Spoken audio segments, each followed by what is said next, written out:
Many of us live our lifestyles out of that narrative.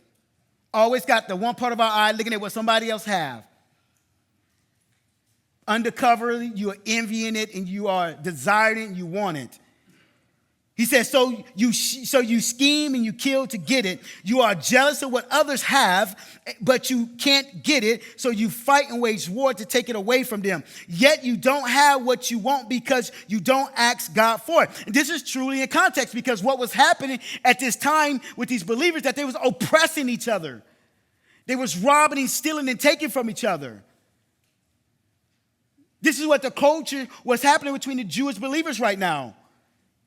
And verse 3 says, and even when you act, you don't get it because your motives are all wrong. You want only what would give you pleasure. So let's break this down. This is the reason we war with one another. Number one is this. It is the war in the heart that causes the wars in the church and elsewhere. It is this war in our hearts first. It is this battle within us of not knowing who we are in Christ. It is this heart posture that we have that so easily creates this feud and this war amongst the brother next to me. It is my heart issue, this war in my heart that causes me to judge the person before I get to know the person. Number two is this, our desire for things to satisfy our pleasures, like power and possessions and etc. It's what makes us fight with others. James says it's our desires for things that will satisfy my flesh. It's what causes me to be at war with my brothers and sisters.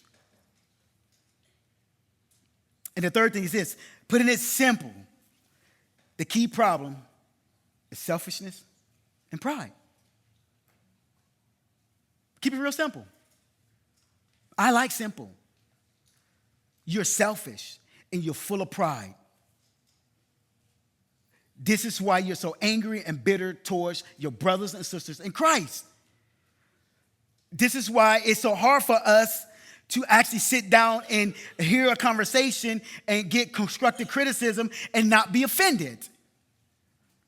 Because of our own pride and selfishness. And James is calling this out. He's saying, listen, y'all are selfish and prideful. This is why your behaviors models that, right? What I'm seeing in you shows me that you do not know your God anymore. You're walked away from the truth of his word because you are selfish and pride. And such selfishness desires to lead. What does it lead to? What does this selfishness lead to? It leads to, number one, it leads to wrong actions.